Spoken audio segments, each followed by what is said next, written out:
살아계신 우리 하나님 아버지, 오늘 또 주 앞에 우리가 이르르게 하심을 감사를 드립니다. 정말 우리를 위해 죽으시고 또 죄 없으심을 통하여 부활하신 예수를 바라보고 주 앞에 나왔사오니 오늘 또 신령과 진정으로 주 앞에 예배하게 도와주시고 예배한 우리 모든 심령들이 하나님께 발견되어지고 하나님이 찾으시는 거룩한 영혼 되시도록 역사하시고 인도하여 주시옵소서. 이 예배를 통하여 마음에 힘을 얻게 도와주시고 영혼의 생명 얻게 도와주시고 우리의 삶 속에 주의 복이 많은 거룩한 시간이 되시도록 하나님이 함께 하시고 인도하여 주시옵소서. 주 앞에 나올 때 물질을 드린 모든 손길마다 하나님이 일일이 기억하셔서 그들의 영혼이 성령 안에서 충만하게 도와주시고 영혼이 잘된 같이 범사가 잘 된다는 주의 말씀이 이루어지게 도와주시며 손에 복을 주어서 손을 대는 모든 일들이 다 형통하게 도와주시고 모두가 다 복의 근원이 되어서 주변에 있는 모든 사람들에게 하나님 복을 끼칠 수 있는 능력이 있도록 하나님이 함께 하시고 인도하여 주시옵소서. 감사하고 예수님의 이름으로 기도합니다. 아멘. 주 앞에 헌금을 드린 우리 모든 영혼들에게도 주의 복이 함께 하시기를 예수의 이름으로 축원합니다. 자, 하나님의 말씀은 누가복음 4장 16절부터 21절까지 보겠습니다. 누가복음 4장 16절부터 21절까지.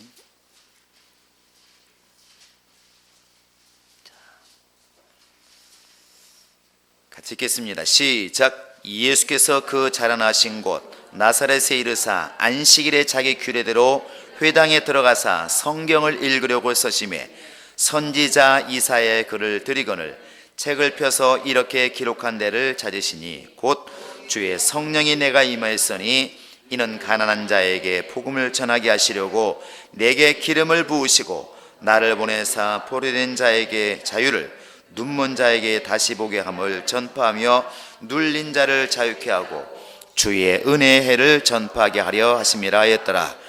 책을 덮어 그 맡은 자에게 주시고 앉으시니 회당에 있는 자들이 다 주목하여 보더라.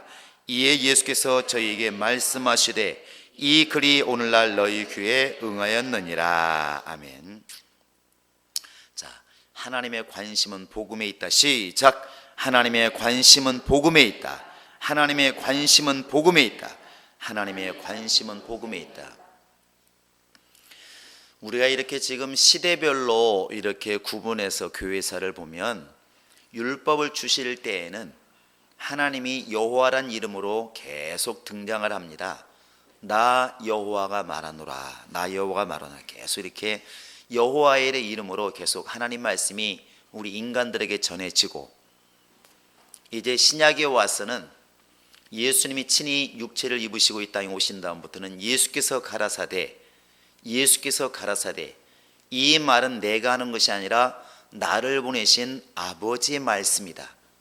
나는 자의로 말하지 않고 내 아버지께서 이르시는 그 말, 내 아버지께서 하라고 하신 그 말을 전한다. 결국 천사가 이것은 하나님 말씀이라고 전하는 것이나 예수께서 입으로 하신 말씀, 내 아버지께서 하라고 하신 이 말씀을 전한다.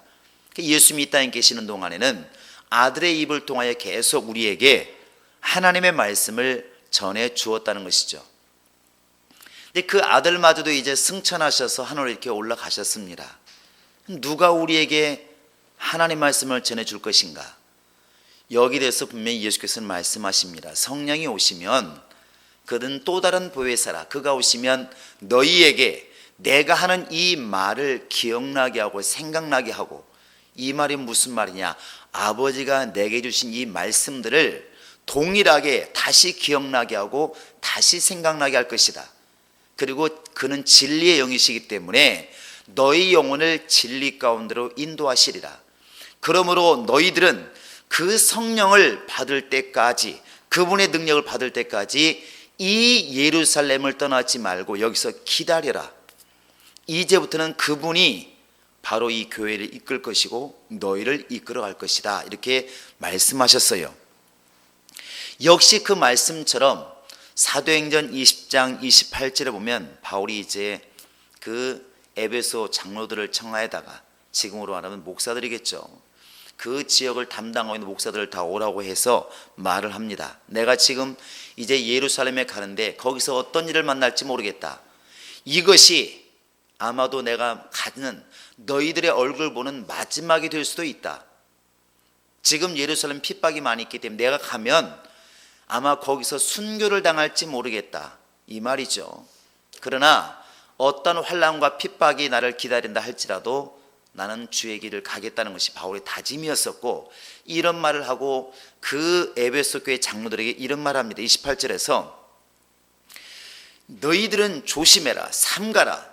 성령께서 너희를 감독자로 삼고 예수의 피로 산 영혼들을 치게 하셨느니라. 그러니까 오늘날 지금 이 교회 안에 들어와 있는 예수의 피로 산 사람들, 교회의 일원이 된 사람들, 그 영혼들을 지금 누가 이끌고 계시냐? 성령이 이끌고 계시는 것입니다. 목사가 세워지고 구역장이 세워지고 장로가 세워지지만 그들을 누가 세웠을까? 물론 눈에 보이는 사람이 세웠죠. 목사가 세웠습니다.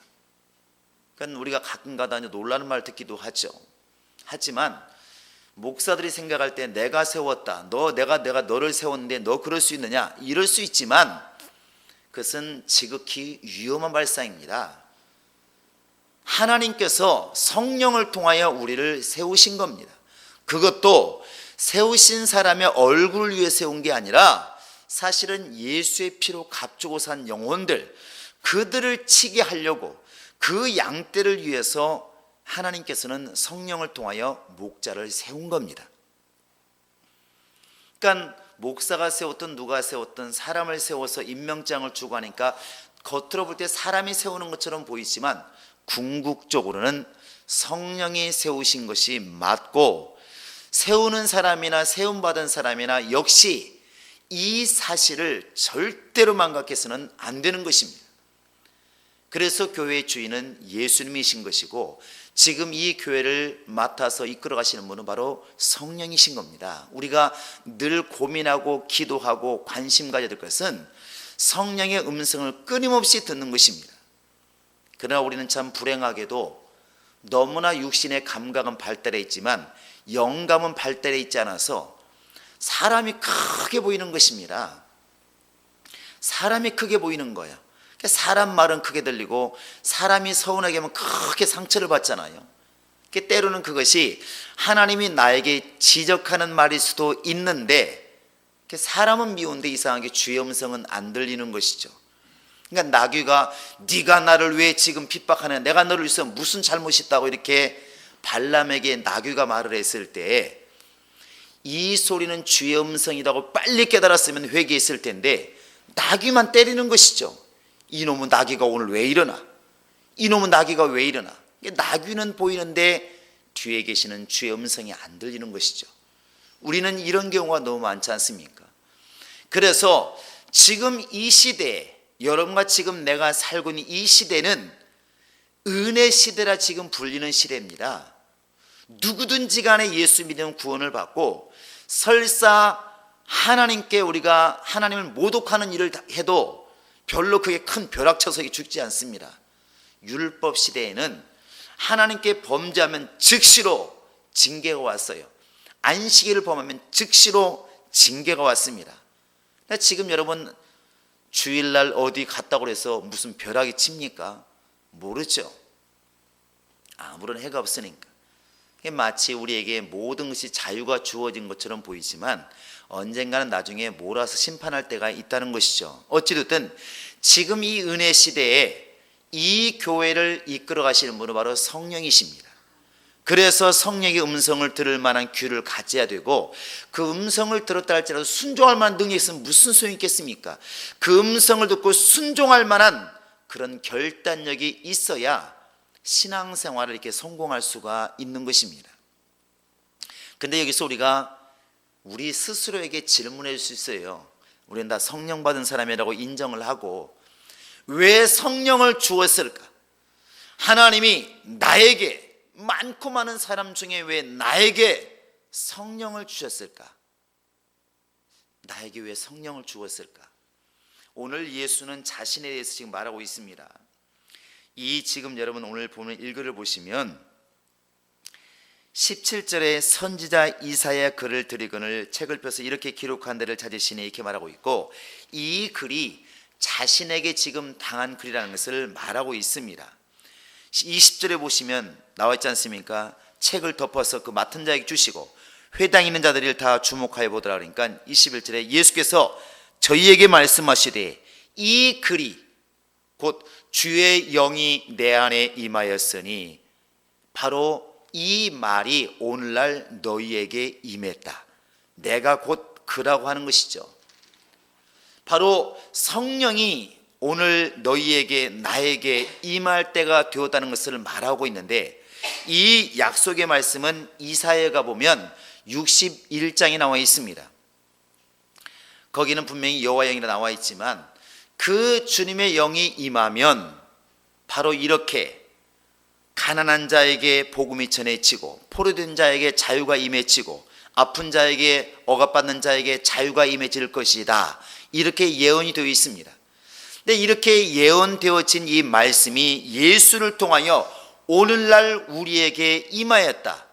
근데 왜 이 말을 하느냐?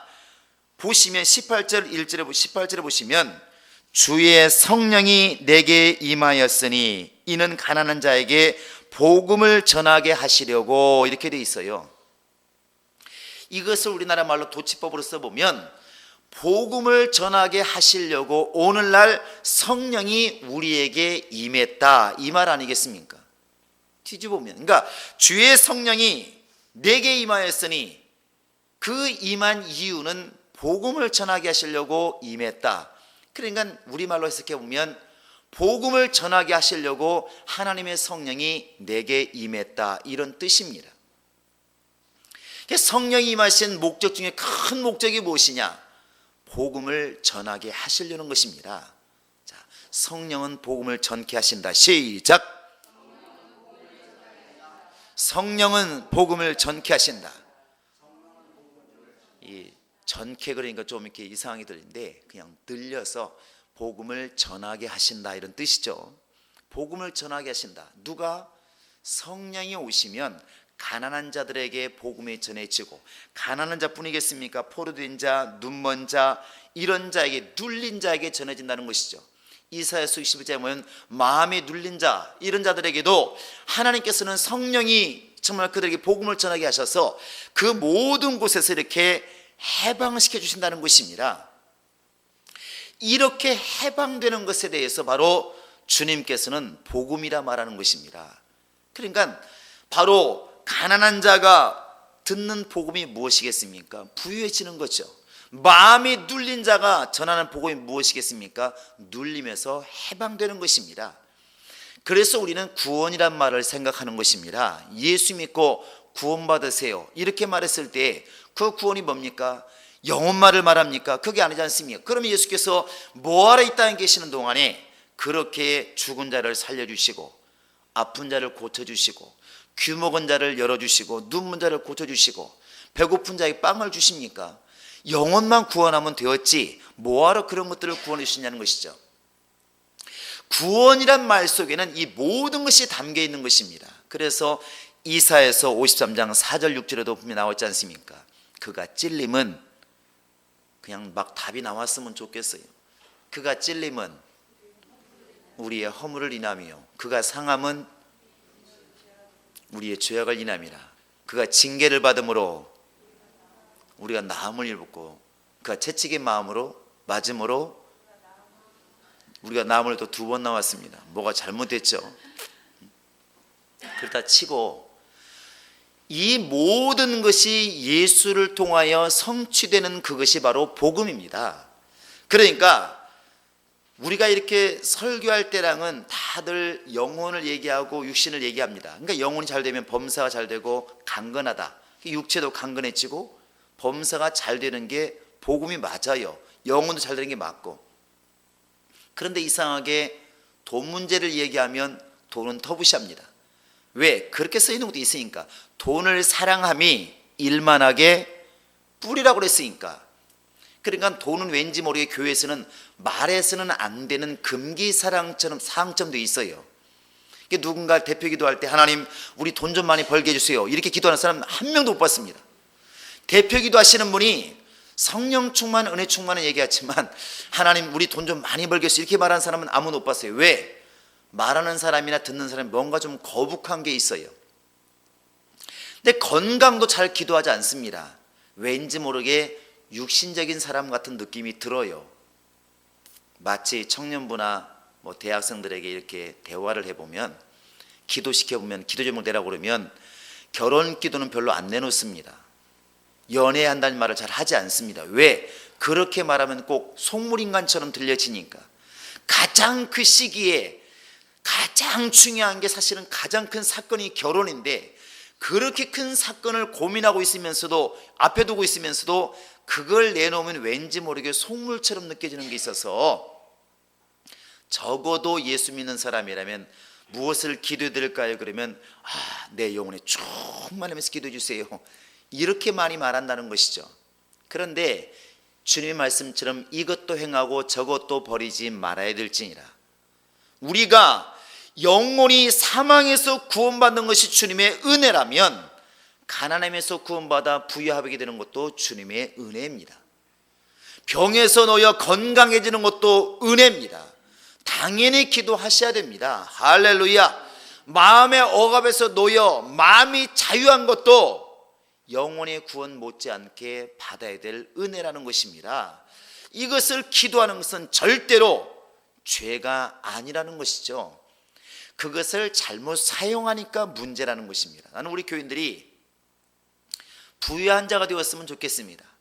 영적으로도 부유하고 환경도 좀 부유했으면 좋겠어요.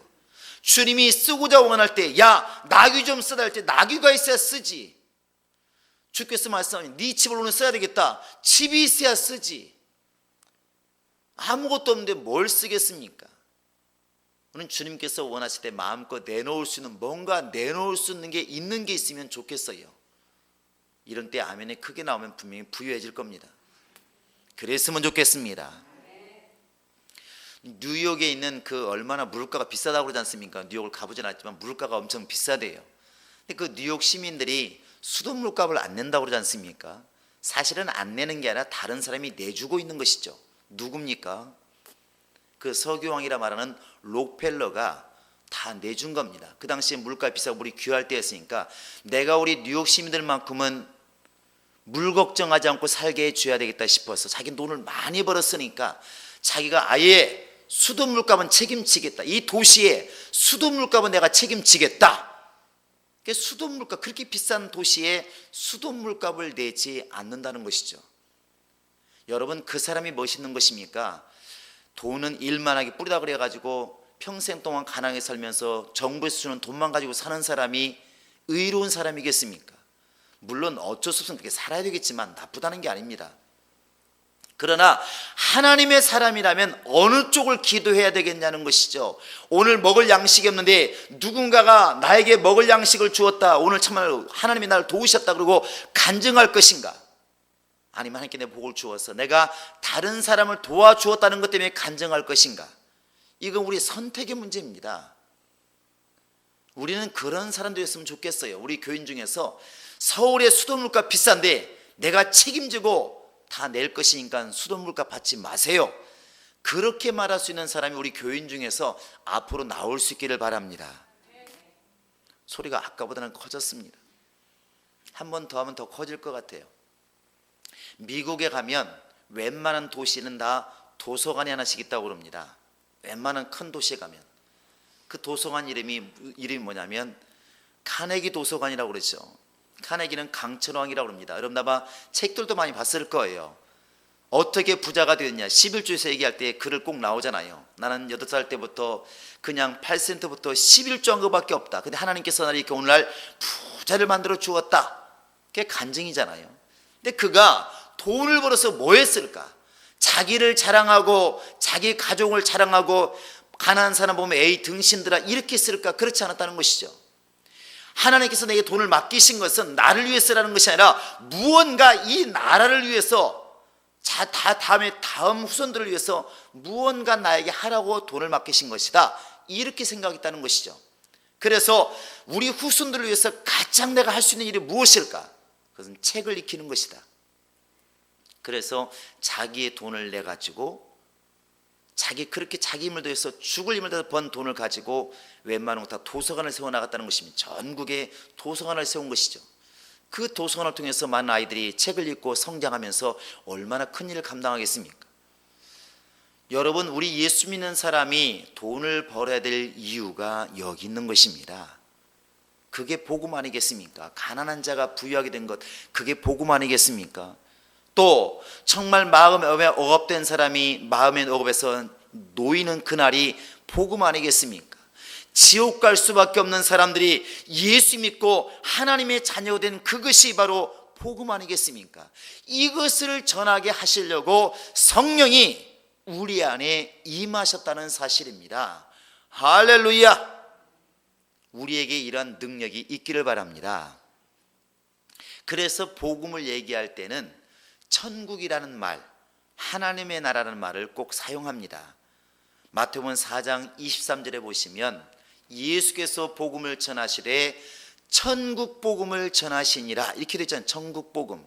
또 오늘 본문에 보시면 4장을 볼까요? 4장 본문 뒤에 나와 있는 43절에도 보시면 예수께서 친히 말씀하십니다. 예수께서 이르시되 내가 다른 동네에서도 하나님의 나라 복음을 전하여야 하리니 나는 이 일로 보내심을 입었노라.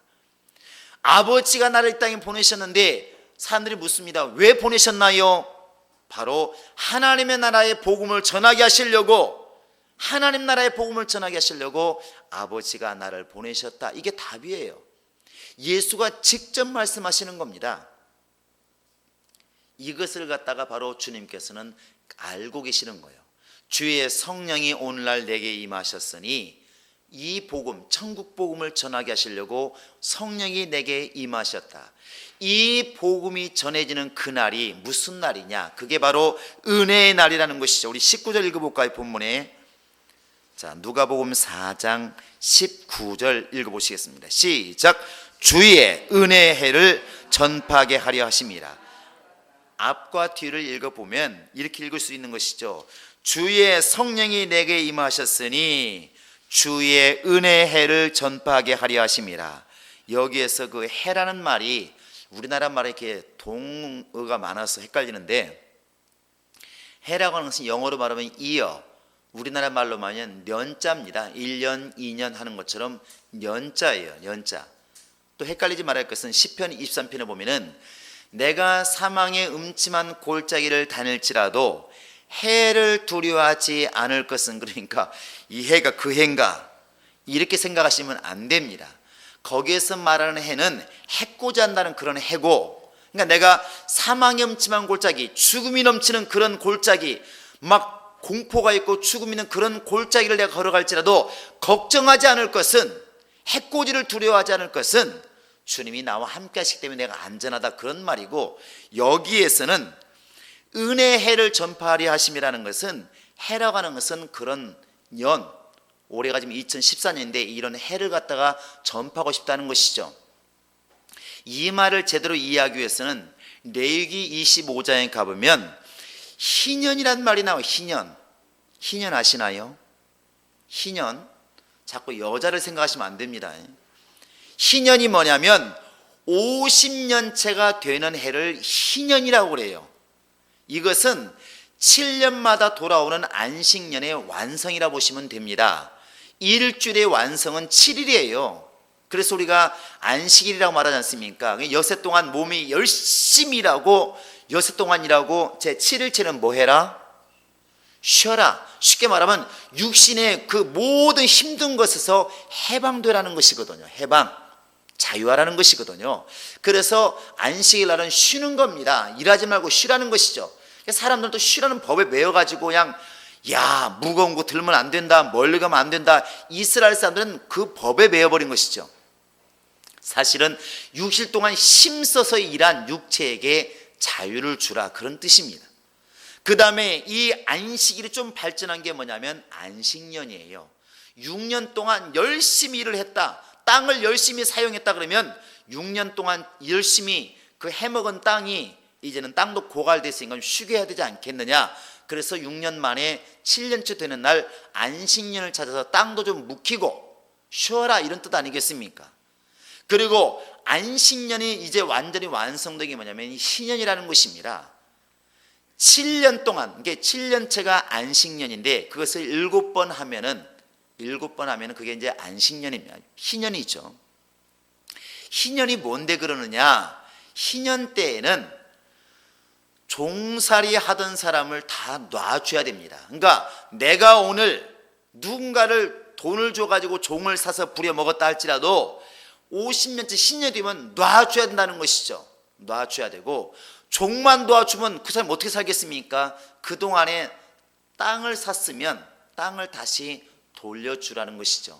이스라엘 사람들에게 출애굽하고 나왔을 때 가나안 땅을 갖다가 나눴지 않습니까? 이곳은 갓 지파에게 준 것이다, 여기는 무슨 므낫세 지파에게 준 땅이다. 땅들이 다 있습니다. 근데 그 땅을 살다 보니 너무 힘들어, 먹고 살기 너무 힘드니까 땅을 팔아먹지 않습니까? 그 땅을 팔아먹었을 때 계속 소유한 사람이 소유해버리면 가난한 사람은 계속 가난할 것이고 어려워지겠죠. 주님께서 50년이 되었을 때에 산 그 땅이 있으면 50년 동안 잘 써먹고 50년째가 된 날, 곧 희년 때에는 그 땅을 다시 돌려주어라, 종도 풀어주어라, 이렇게 말을 했어요. 자, 여러분 한번 생각해 보시면, 내가 땅의 입장이라면, 내가 종의 입장이라면 희년을 기다리겠습니까? 안 기다리겠습니까? 거기다가 기다리겠죠. 당연히 기다리겠죠. 내가 지금 남에게 너무 어려워서 소장농으로 팔려갔는데 이제 45년이 되었습니다. 앞으로 5년만 있으면 자유자가 됩니다. 얼마나 기다리겠습니까? 얼마나 기다리겠어요? 우리나라 말에는 이런 말에 과장법이 속해지 않습니까? 그래서 기다리는데 그냥 기다리는 게 아니라 뭐가 빠지게? 눈 빠지게. 한국말에 이상하게 빠지게가 많아요. 눈 빠지게 그날을 기다리는 것이죠. 자식이 돈을 달라고 그러면 또 말합니다. 뭐가 빠지게? 뼈 빠지게, 등골 빠지게, 빠지게 말하는데, 바로 이제 이 종의 입장에서는 그 희년을 너무너무 기다리는 것이죠. 희년이라고 하는 것은 그 종살이하는 사람에게는 자유가 주어지는 최고의 날인 것입니다. 최고의 날인 것이죠. 바로 그게 복음입니다. 그게 복음이에요.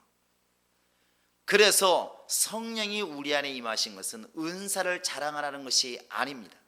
간혹 가다 보면 은사를 가졌다고 하는 사람들이 너무나 의시되는 걸 많이 보지 않습니까? 너는 무능하지 않느냐, 나는 능력이 있어, 은사가 있다. 은사가 있어서 뭐 어쩌라고? 은사는 일하라고 준 것인데, 그러면 은사가 없는 사람이 한 명을 전도할 때 은사 있는 사람 사실 10명, 20명을 전도해서 와야 그게 정답 아니겠습니까? 나는 호미로 일을 하는데 저기는 삽으로 일을 해. 그러면 삽을 가진 사람이 자랑할 게 아니라 큰 일을 해야 되지 않겠습니까? 중국에 가서 보니까 우리나라는 거의 삽으로 공항에서 일하지 않습니다. 근데 거기는 우리는 포크레인 일할 때 그 사람은 삽으로 일을 하더라고요. 공항에서 삽으로 일을 해요. 우리가 볼 때, 야, 저렇게 해가지고 어떻게 일을 하냐, 이렇게도 말을 했어요. 그래서 하나님께서는 중국에 사람을 많이 줬나 보다. 사람을 많이 줬나 보다. 그 사람은 삽으로 일을 해요.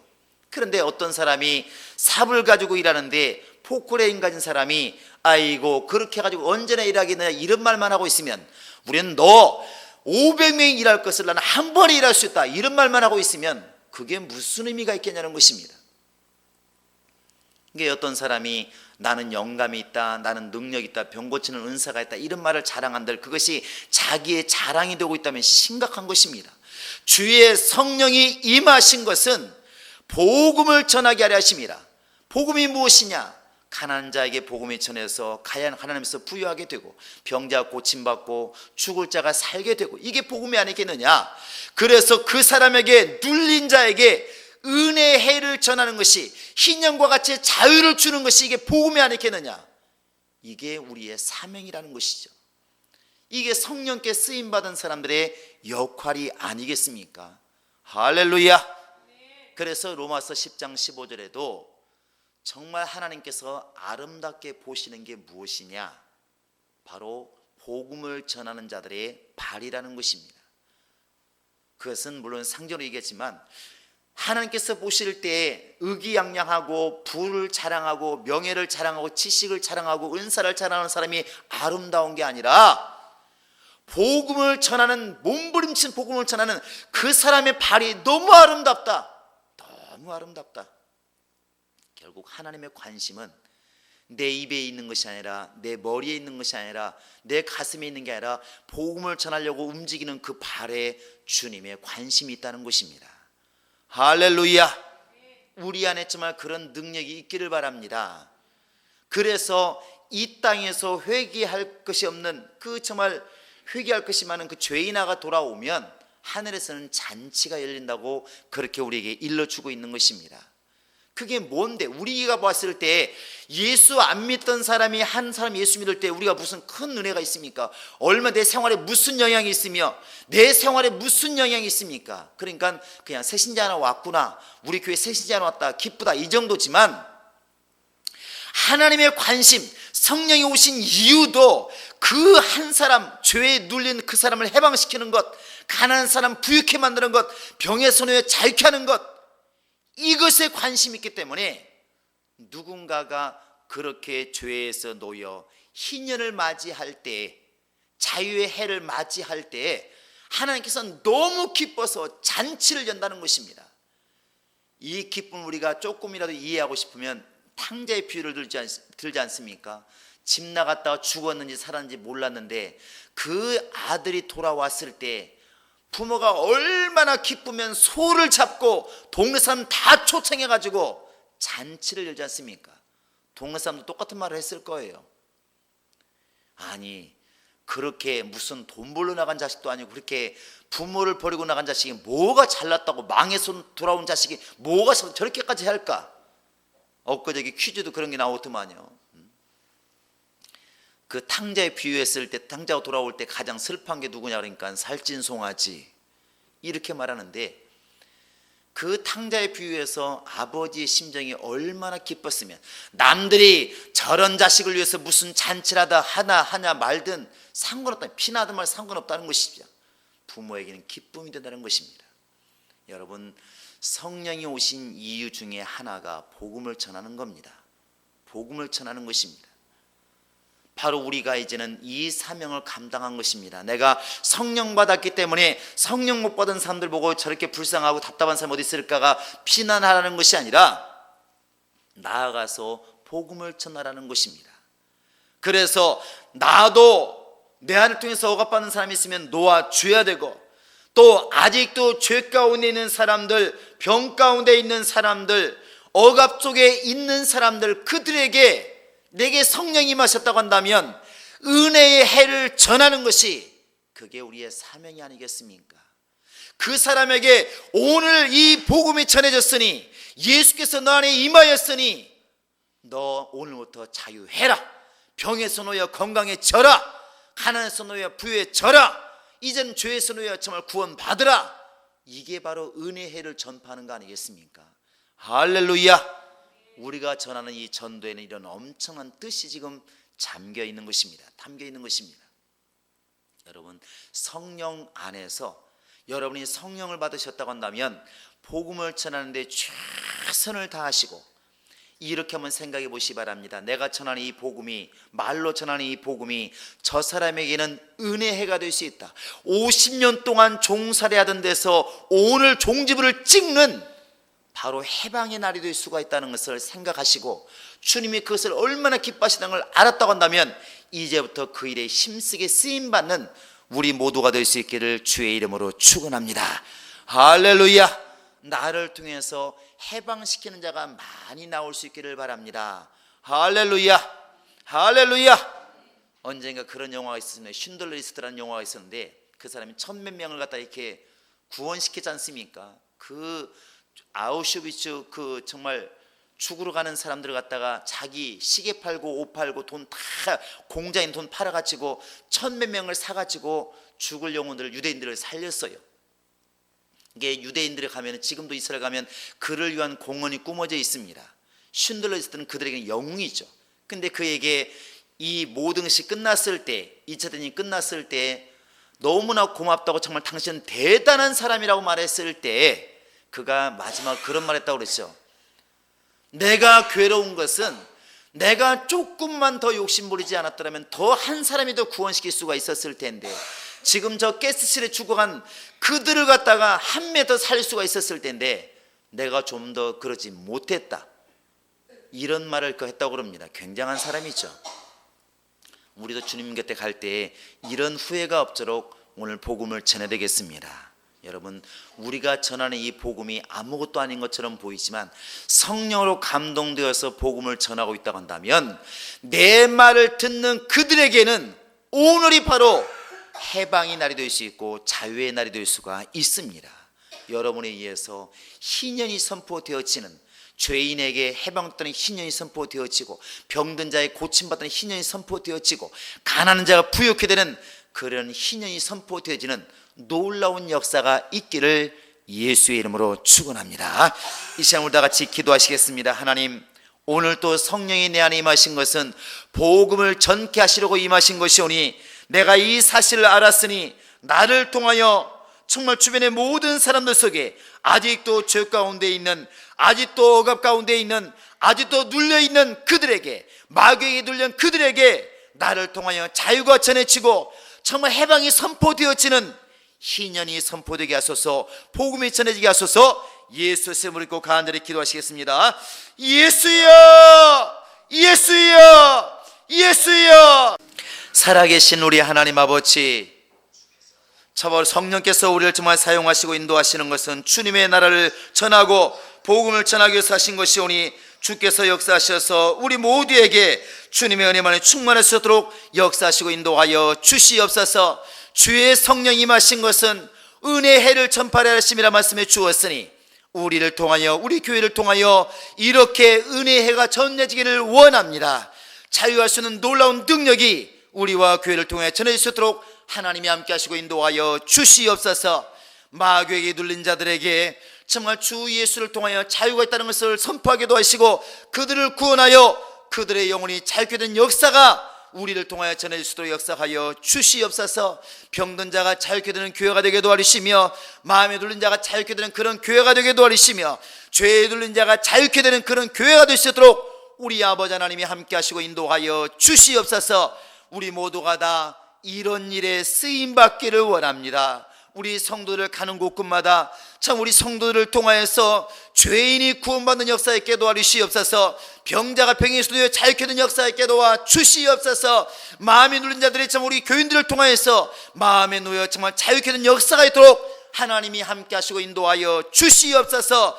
정말 아버지 신년과 같이 자유를 선포할 수 있는 능력이 우리 모두에게 도와주시고, 예수께서 말씀하신 것 같이 성령 받은 너희가 누구 죄든지 그대로 두면 그대로 있을 것이요 누구 죄든지 살면 살 것이라 말씀하신 그 말씀과 같이 우리 그런 권세가 있어서 우리 모두가 나아가 그렇게 희년을 선포할 수 있는 능력이 있도록 하나님이 함께 하시고 인도하여 주시옵소서. 주께서 우리 모두 함께 하시고 우리 모두에게 주의 권능이 충만할 수 있도록 하나님이 함께 하시고 인도하여 주시옵소서. 감사하고 예수님의 이름으로 기도합니다.